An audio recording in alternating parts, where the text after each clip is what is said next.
happy to have Leanna here. She absolutely is so generous with hosting.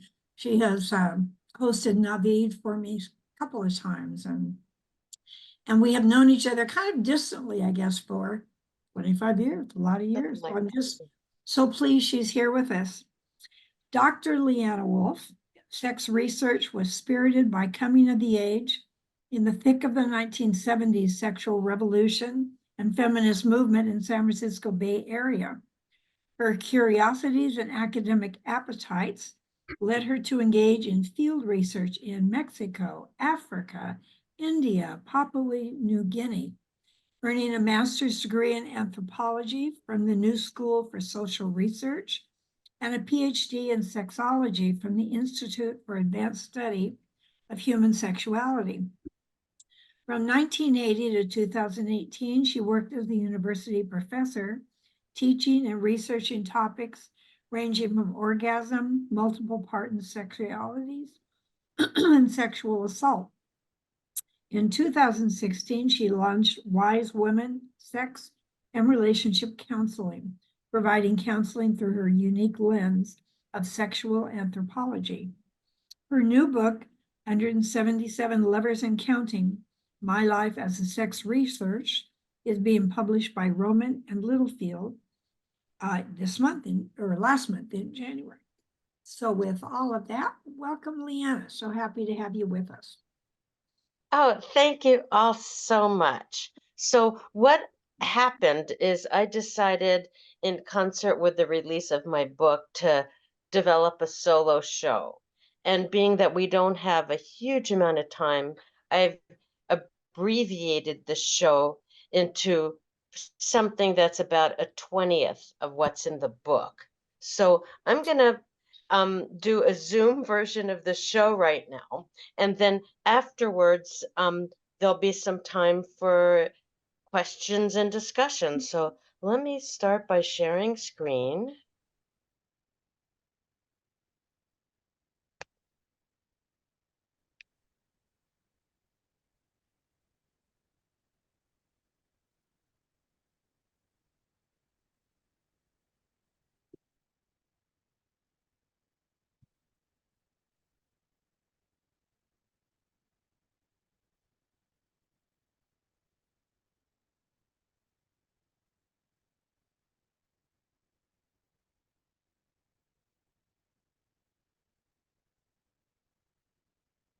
My parents and I were very much poster people for the ubiquitous generation gap.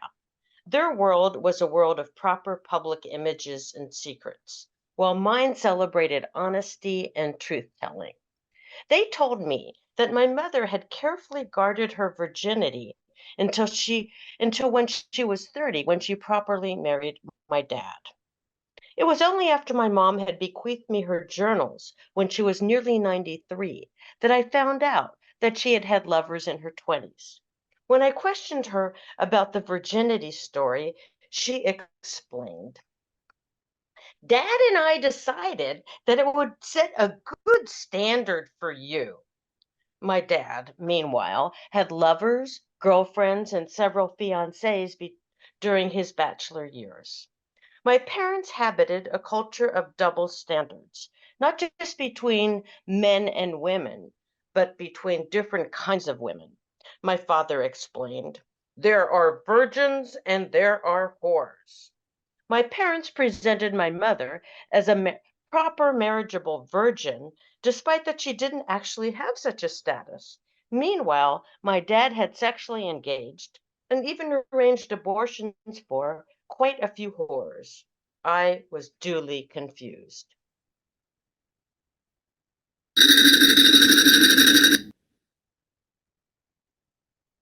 I was once a girl who didn't know what sex was.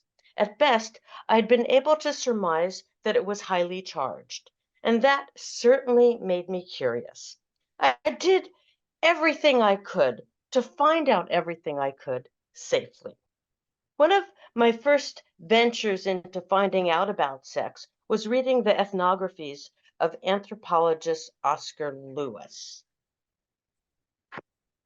I would bury myself in the local library stacks perusing his reports on how his female subjects managed their sexualities. When I was 16, I dated a guy named Matt who offered me my first deep.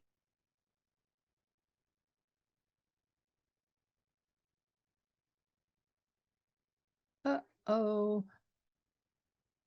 We're not hearing her or seeing anything. I wasn't sure if it was my computer. Leanna, if you can hear us, you're frozen. I'll text her.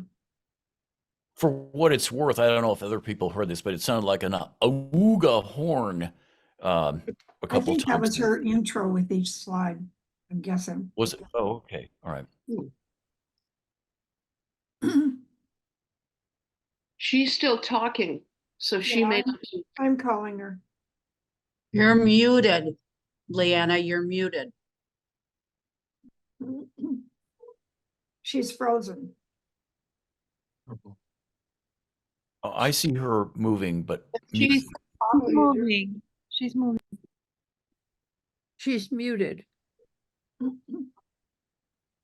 Leanna? Okay, unmuted. I'll start over then. Okay, because we also couldn't see your the video. Everything froze for a while there. Huh. Since- Okay.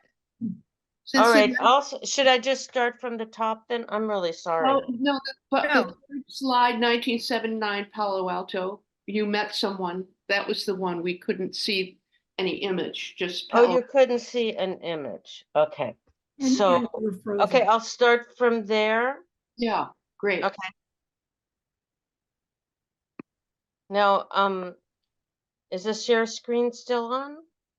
No. No. Okay. Now,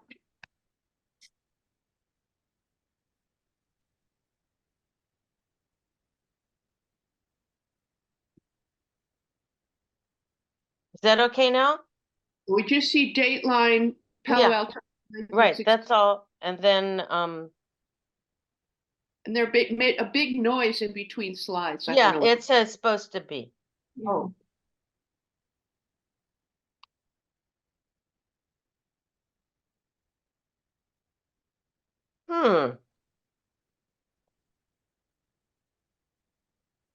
I'm not really. Oh, okay. saving it, losing it.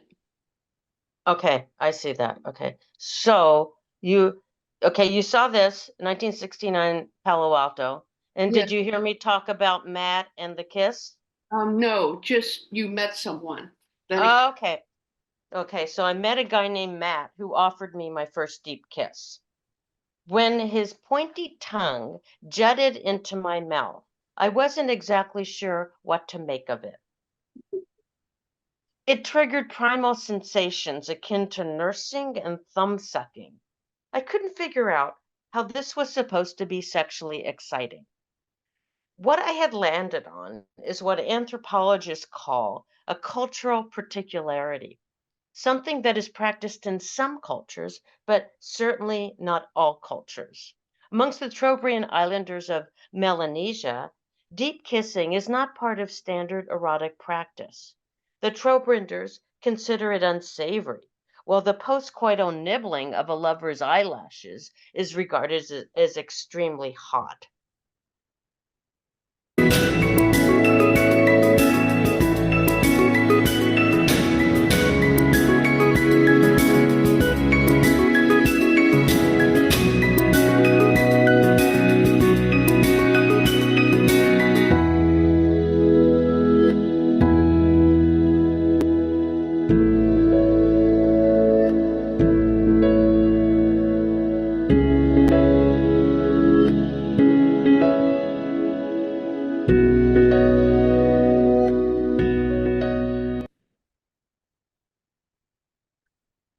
My father did his best to deflate this first erotic experience, warning that kissing will lead to sex. You are on a very dangerous path.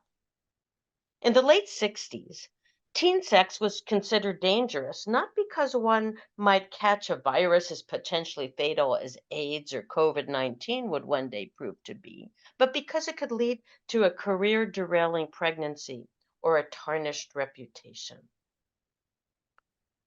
During my teen years, I thought endlessly about how, where, and with whom I would lose my virginity. There were no easy answers, in that all I heard was my parents' mythical story. Your mother saved her virginity until she married at 30. Once the sexual revolution rumbled, I knew my mom's story would not be my story.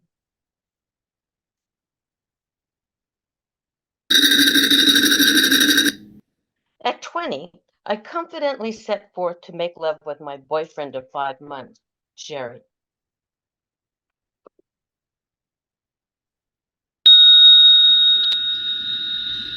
He had shoulder-length blondish brown hair and an androgynous presentation. He was patient, sweet, and had soft skin. Our first time was erotically uninteresting. What mattered to me was that it worked. I didn't rip or bleed or otherwise suffer. I then informed my parents, Jerry and I are now a couple and we're going to live together. Have you had sex with him? Yeah. Then my dad declared, you are engaging in a meretricious affair. Are you going to disown me? Well, Leanna, Dad and I will still visit you, but we do not want to see your and Jerry's bedroom. They then coaxed me. They then met me on a street corner a block from my house. And from the house Jerry and I had rented for the summer. I coaxed them in. They relented. Hey, meet Jerry and come upstairs and see our bedroom. I then opened the bedroom to, I then opened the door to our bedroom and with the Indian print bedspread covered mattress on the floor. My parents grimaced. And then I, and then they took Jerry and I out to dinner. Roe versus Wade had just become the law of the land, legalizing abortion in all 50 states. Well, I would never be indiscriminate about who my lovers would be. I knew that if I had an out if I accidentally got pregnant.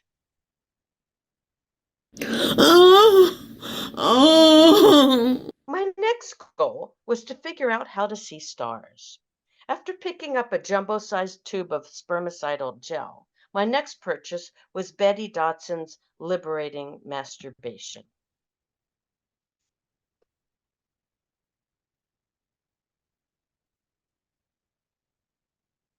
I tried some of her techniques, but was unable to wake up my body.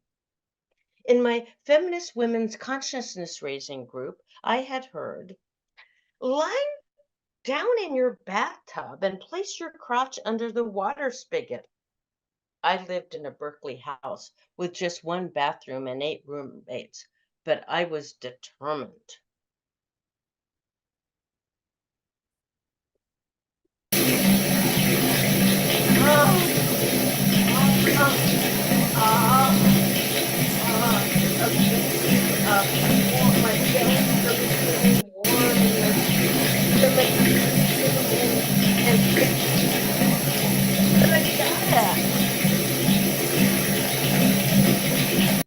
Several years later, I walked into Good Vibrations, Joni Blank's very first vibrator store.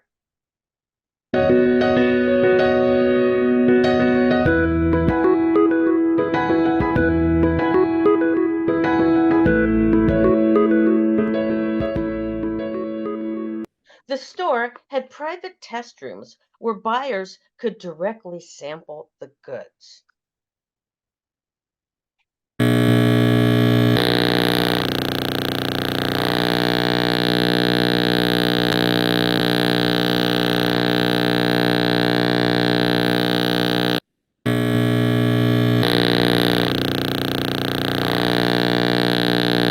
I emerged With a very red face and a full smile, Joni asked, "How were they?" Very effective. The rooms are for testing, not for trying. I became quite in awe of orgasm. As a mid-20s anthropology graduate student, I chased down monographs from around the world to find out whether women everywhere were as touched by the power of orgasm as I was. My cultural concerns about mind-blowing orgasms were not addressed in Margaret Mead's Coming of Age in Samoa. Nonetheless, it was one of the most widely read anthropological reports of the 20th century. I remained confounded by how is it possible for a woman to orgasm through penile vaginal intercourse? In 1976, the Height Report reported that just 70% of women are unable to orgasm through intercourse alone. Now, what's interesting about this is it turns out that her data was based on sending out 100,000 surveys, of which she received back 3,000. And so it was hardly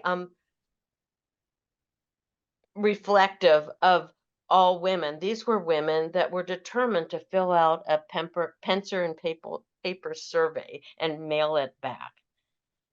So, nonetheless, I was determined to get to the bottom of this puzzle, at least for myself.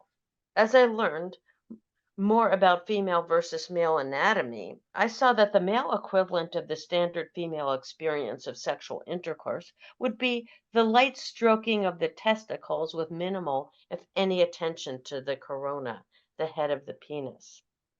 In 2012, I completed a study, Orgasm in America, Current Beliefs and Practices. And one of our study findings was that, again, a very high portion of people did not believe women could orgasm without direct clitoral stimulation. And the numbers of people who believed that men and women always orgasm together, as you can see, was extremely low. So this then led to questions such as, can sex be satisfying without orgasm? And what you can see here is that only a small portion said it couldn't, and many folks felt that it could be. So this led to some questions about, how important is orgasm to sex? As for me, it took until my mid-60s to partner with a man who matched me sexually. We could be fully present with each other and explore positions that enabled us to grind my clitoris into his pelvis. Orgasms would tumble through my body as we kept each other awake, making love over and over again.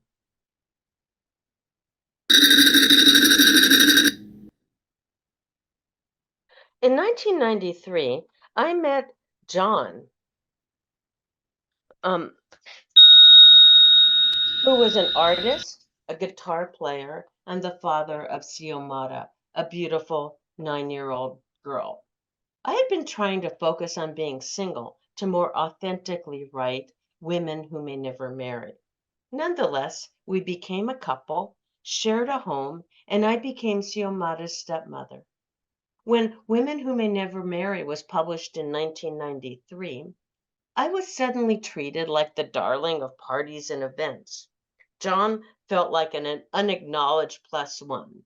I lacked empathy and angrily snapped, "Why don't you find yourself an additional girlfriend?" 4 years into our reasonably good relationship, I was blindsided when John got involved with a woman named Violet.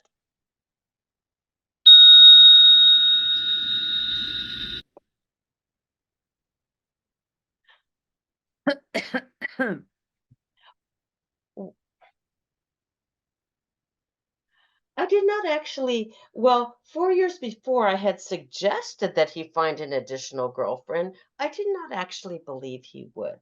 Considering we both had a history of multiple partner relationships, I figured we could work it out.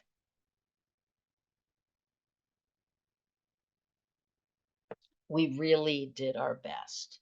We created a schedule wherein each of our dyads, he and her, he and she and I, had date nights. Then on the weekends, we would all share a bed together. They were absolutely smitten with each other, while she and I would have never chosen to spend private time together. I experienced her as an attention-seeking drama queen who sulked and sobbed on my date nights with him and would demand that he abandon me in the middle of the night and drive over to comfort her. After a couple of months, our triad crumbled when Violet and I mutually decided to break it off, declaring, "We're just not that into each other." Well, Violet and John were becoming a true blue item. I felt increasingly out in the cold. In search of answers, I decided to take a really long trip to Africa, being that Africa has a long-standing tradition of polygyny, where one husband is shared by many wives.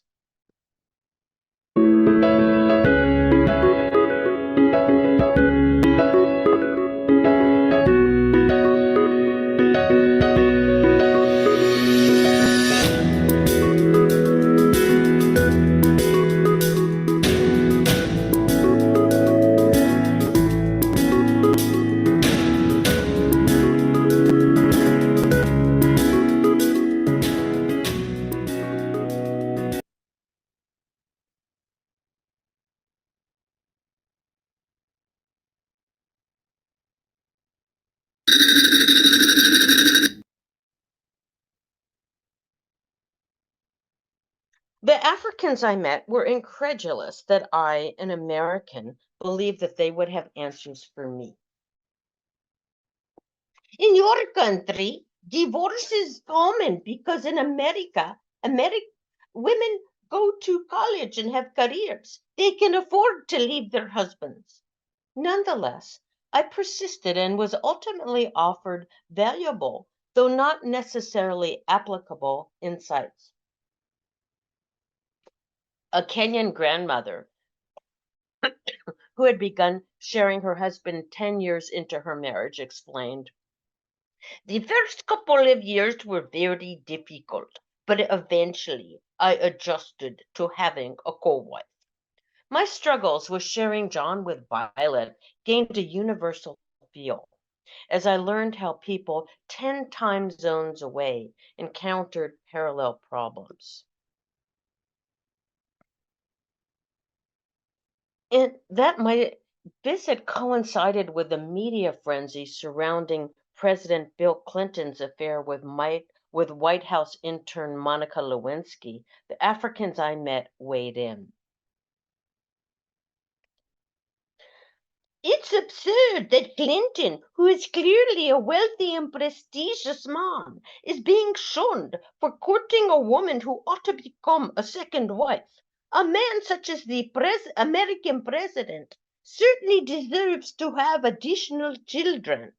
The president's wife Hillary might be barren due to her advanced age. Surely that girl Monica would be able to produce a good son for the president."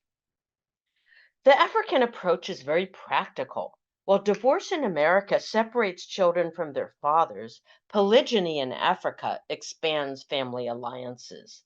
In that polyamory in the Western world is more directly about love, passion, and eroticism, in many ways it habits a different sphere. Still, long-standing polycules and intimate networks can potentially become financially interdependent and face similar issues.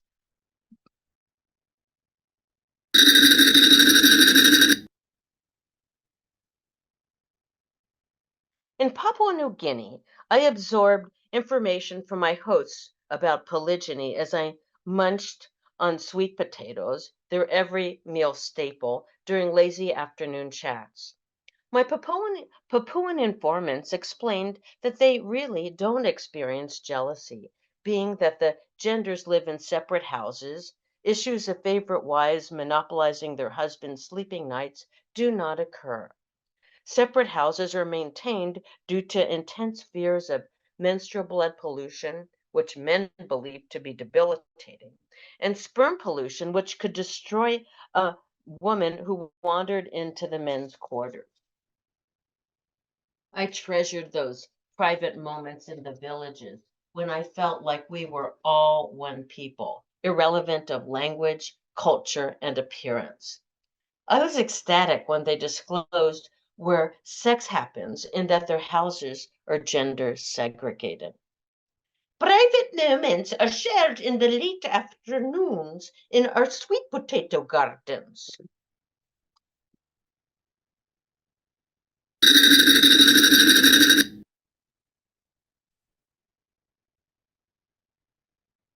The Garawal Festival Male Beauty Contest, where young men dress and dance seductively to attract lovers, had held a prominent place on my must-see bucket list. Niger felt like the other side of the world. It was hot, the streets were largely unpaved, and most of the buildings were made of mud and straw. I traveled to the festival in a 10-car caravan with 50 other visitors from around the world. We traversed some of the worst roads I had ever seen. During the second and third days, we were escorted by a pickup truck with state soldiers whose guns were trained on all possible disturbances. It was evening when we arrived at the Garawal Festival.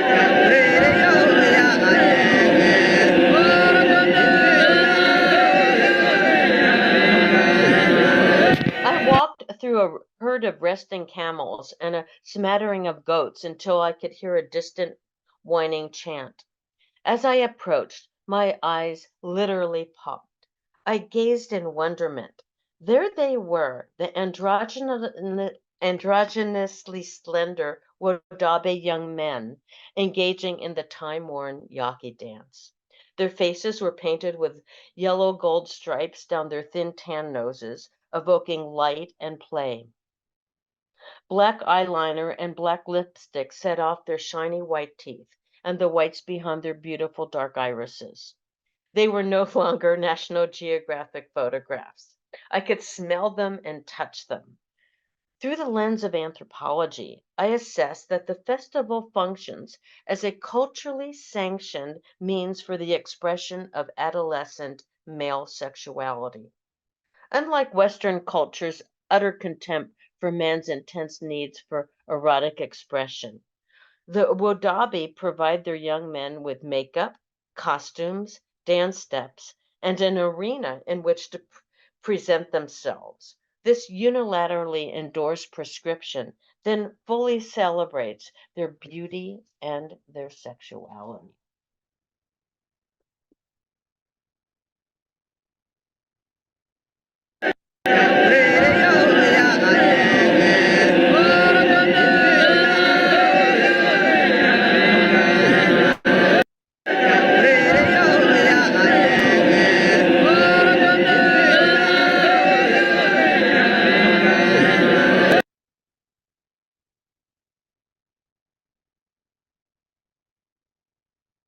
I have referenced 3 out of the approximately 177 lovers that give this presentation its title. As you might imagine, at some point along the way, I lost count. 177 did feel pretty accurate when I considered what my life was like in the pre-AIDS 1970s, when abortion was fully legal and birth control was easily available.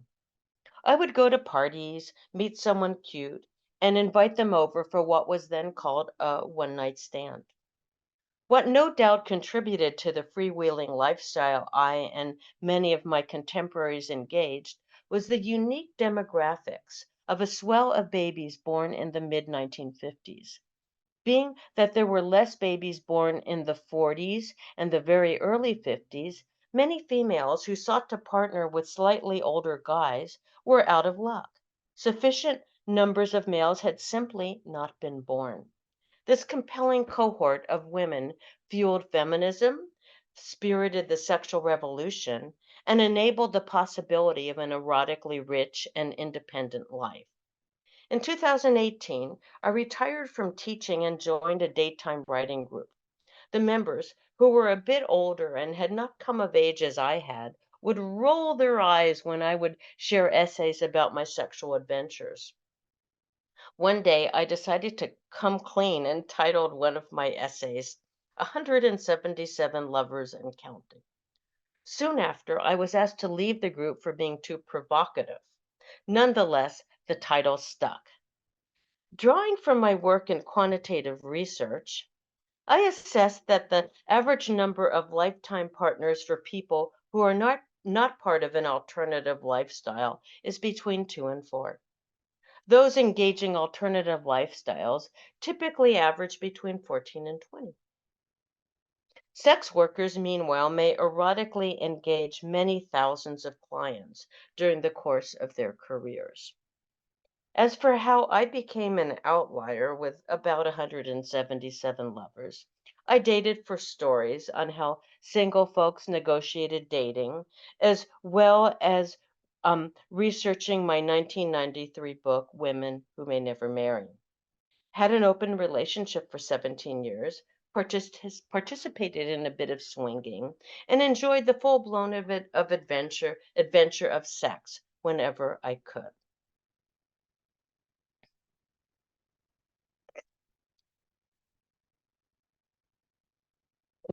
In the spring of 2016, my anthropology department chair challenged the syllabus for my signature class, Gender, Sex, and Culture. You do not have a section on sex and violence. I thought about it. What had led me to leave out sex and violence? I faced that for me, this was personal, very personal. When I was 22, I was exploring Mexico, and in Acapulco, I'd rented a cheap room and wandered out to the beach with about $20 worth of pesos in my pocket. A heavy-set man driving a small motorboat approached. He offered me a ride out to explore the bay. I told him I had very little money and would not be able to afford his service. He then looked me over and offered to take me out for free. I boarded the boat and chatted politely. Soon we were out in the middle of the bay, and he told me we were going to a very special beach that very few people know. Suddenly, we docked on a rocky cove with absolutely no one and nothing in sight. He told me to get off the boat and then announced that we were at a nude beach and that I must quite tu traje de baño bikini. I did my best to refuse until he began grabbing at the strings of my bra top. I stopped resisting, hoping that we could then return to my humble end of the bay. Viewing the removal of my top as compliance, he pounced on me in such a way that I could not get out from under him. My very worst fears exploded. An ugly, overweight boar of a man was attempting to penetrate me. I screeched, Soy virgen! I did my best to not comply. His ejaculate spilled wherever it did, and then my disheveled body was hauled back into the boat. Being before the days of cell phones, I could not call for help. I was forced to consort with my rapist. Then, in the middle of the bay, he announced, Necesito pesos para la petrolina. I offered him the pesos in my purse. He snatched them from my trembling hands and then sped onwards, dumping me in the shallow water near where he found me. Believing there would be no justice for gringas in 1975, I kept the details of this rape story to myself. In the spring of 2016, the world had begun to shift. Stanford University student Brock Turner was convicted of raping Chanel Miller following a 2015 fraternity party. Turner's father offered the court a statement calling the act 20 minutes of action. Turner's father exacerbating the standard narrative that boys will be boys. Miller's poignant statement went viral. Social media exploded over the very short jail sentence Brock Turner received. 6 months later, a 2005 video featuring Donald Trump was spewed across the airways with his braggadocio. And when you're a star, they let you do it. You can do anything. Whatever you want. Grab them by the grab them by the pussy. You want. In 2016, I launched an internet survey, Changing Perspectives on Sexual Assault, sensing that a major cultural shift was in the making. My survey respondents' definitions for what constitutes rape fell on a spectrum. And so we can see here very high numbers for penile penetration, less for forced fellatio, less for finger penetration. So not everything, according to my respondents, could be called rape. And again, we had variations in the meaning of no means no. Higher percentage of women believe that one is not interested in any sexual contact, while more males believed a partner could be persuaded into having sex when they heard no. Beginning in 2017, I presented my research to anthropology and sexology conferences in America and internationally.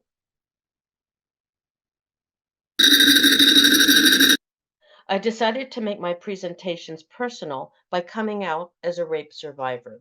It was amazing. For 40 years, I had feared that I would lose my credibility as a professional woman if I disclosed I'd been raped. Instead, I received respect and admiration when I presented Changing Perspectives on Sexual Assault to the World Association for Sexual Health October 19, 2019 meeting in Mexico City. I'd truly gone full circle. I was among sexual scientists who could follow the cultural history I had tracked, as well as the survey data I had crunched. There were no more lame excuses for sexual misconduct, not in America, not in Mexico, not anywhere.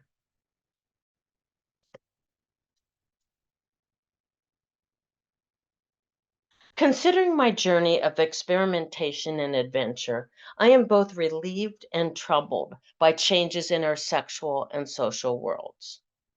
I was privileged to come of age just as abortion rights were granted without exception, thus recognizing a woman's right to choose. Now, state by state, those rights are being rescinded as the sexual rights of the unborn have been imposed as an ideology to contest the sexual rights of women. As a young woman, I suffered from the absence of a Me Too movement and the preponderance of rape myths that viewed victims as provocateurs and supported boys will be boys attitudes. Nonetheless, I find myself uncomfortable with contemporary rigidities regarding consent. In the world I came of age in, seduction mattered. Declaring a hard no that cannot be persuaded into a maybe and eventually a yes is an anathema to the courtship that makes my juices flow. We now live in a climate of such anxiety that erotic adventure is distrusted.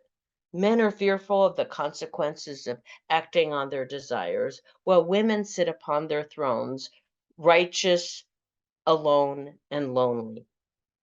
Ultimately, we humans are a resilient species, and the feisty culture wars of today will no doubt be supplanted. I am grateful for my training in anthropology and sexology to offer considerations of time, place, and cultural context.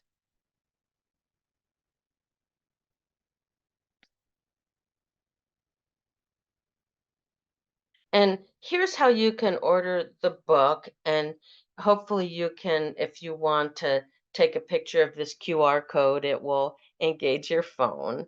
And here's a code for a 25% discount.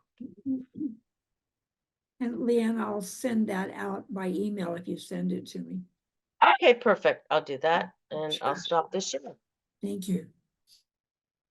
Okay, I have a noisy dog here, so I just gotta relieve his noisiness by letting him in to meet you all.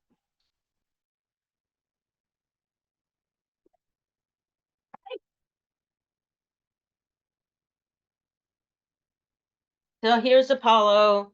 He's my dog, and he wanted to say hi. Nita, you're muted. Okay, so I presume we have some time for any questions or comments. So, Yes, that's what I was saying. We have about 5 minutes. If anybody wants to carry on this conversation, dive in.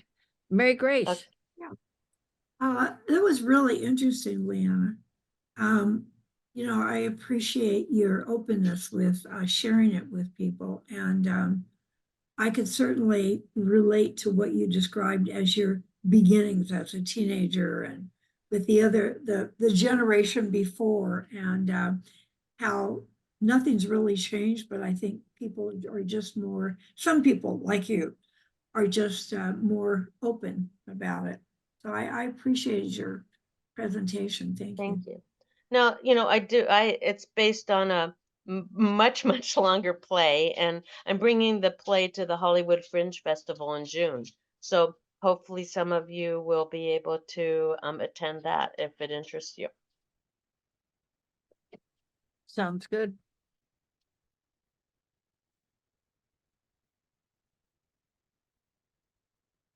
Yeah, I thank you too, Leanna. It was important work, I think, and it's important culturally to compare Africa to America.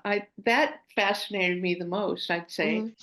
And I'm glad that a lot of these things are just not talked about. It's nice to hear that there's a profession that studies this and that brings a lot of very important issues to the fore. And so thanks. You're so welcome, Whitney. Melanie? Melanie? Yeah, I was surprised by your parents. And that I thought that was an interesting part of the story because, of course, I'm your age, and just the cultural attitude about sex from especially my parents' generation. So were your parents different than my parents? Oh yeah. I mean, I'm pretty sure. I talked to my mother about sex. I'm pretty sure I didn't talk to my dad about sex until he was in his 80s. Well, When my he wasn't parents getting any and he wanted some. my parents were a conundrum because they had clearly been around many blocks themselves and sort of made this effort to tell me that I had to, be a virgin, but they were not at all virgins. And my dad, didn't marry until he was 45 and, had quite a few adventures and had quite a bit of porn in the top shelf of one of his cabinets, and he'd be looking at it often. Yeah, I know my parents didn't talk to each other about sex either. My mother said she knew that they were going to have sex when my dad came out of the bathroom with his pajama bottoms over his arm. That was the signal. Bill, did you have your hand up? Yeah, I did. Yeah, sure. I really enjoyed it. I mean, it was interesting. First of all, just the technical aspects. It was like, I guess my favorite moment was when you were playing the sound of water, and then in the background you were kind of experiencing it. So it was an interesting kind of hybrid presentation, which I really liked. And I was just struck by one thing too, was your description of your parents and that they were, the ideal that they presented to you was night and day from where they were. yeah, my parents presented that ideal, and yet they lived it. They were so ingrained in, religious fervor that they absolutely lived that. There was nothing else. And what was interesting to me, though, too, is that on the surface, both, would present, types would present the same way, and yet the one has a deep, dark whole range of secrets. And that would be something you may get into this perhaps in your book, but it just, to me, the hypocrisy that becomes expected. I think expected in our society. There's hypocrisy. We know it exists, and yet we look the other way. So anyway, that was just my thoughts on it. Thank you very much. Thank you so much. Yeah, there's a lot of exploration of the generation gap. And when I was a professor, I had did a study on this kind of thing with my students and what their parents believed. And a lot of my students were Hispanic and Asian immigrants who were and they were living a whole other version of what I'd been through. And even though their parents were about my age, but their parents hadn't been through what I'd been through. So there's a lot of richness in the book on that as well. Great, thank you. Mim, and then Eugenia. Yes, Leanna, this took me back to the 70s. In 1975, I got my my license as a marriage and family therapist. And but in 1974, I was invited to spend a weekend on the beach in Venice with a woman named Lonnie Barbach. Oh yeah, right. I I know who she is. Yeah. And she wrote a book called For Yourself on how to teach women to have orgasms, because the research was showing that most women were not. And so the first specialty that I was involved in was female sexuality, and led those groups. They were 10-week groups for women. And we did it at the school I graduated from. And it just took me back. I'd forgotten all about that. It's been a Yeah, long. that's great. Fantastic memory. What school did you graduate from?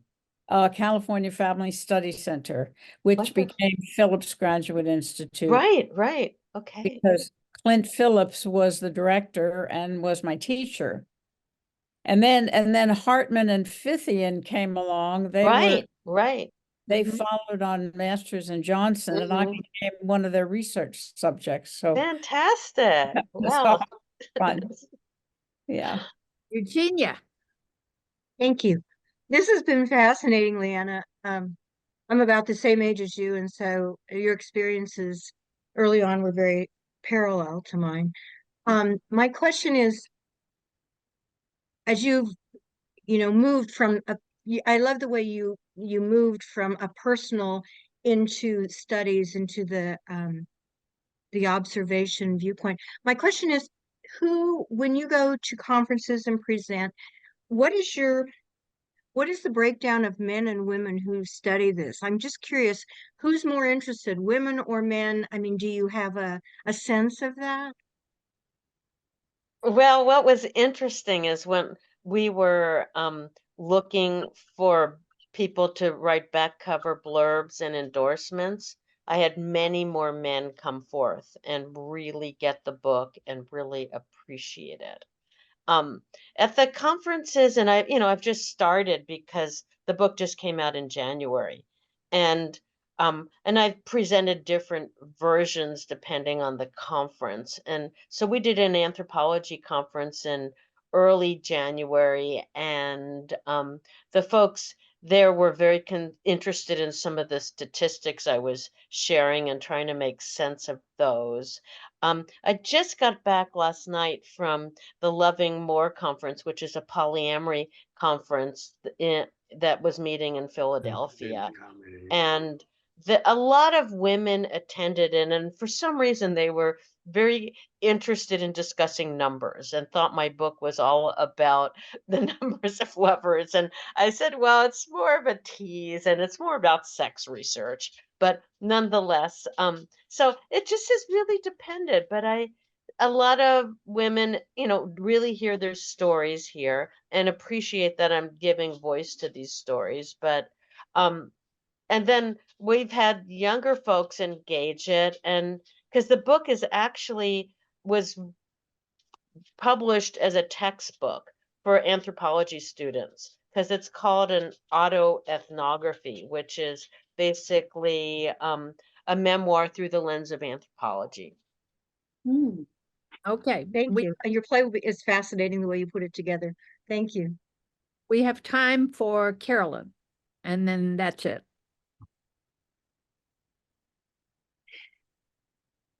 Hi, Leanna. Thank you so much for You're this. welcome.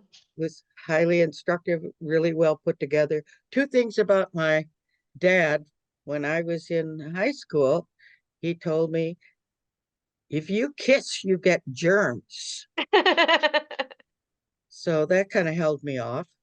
And then when I was in my 20s and he was visiting me in New York City while he was consulting, we went to dinner, and so I felt free to ask him a bunch of sexual questions. And when I said, well, how was mom in bed? And he said, she never turned me down. And I thought, damn, that is so sad. So she didn't have a heck of a nice time, except they produced 4 children. Okay, that's it. Okay. All right. It is 8:52. And thank you very much. That was really Yeah. Thank really you for enlightening inviting me. morning. Mhm. Thank you.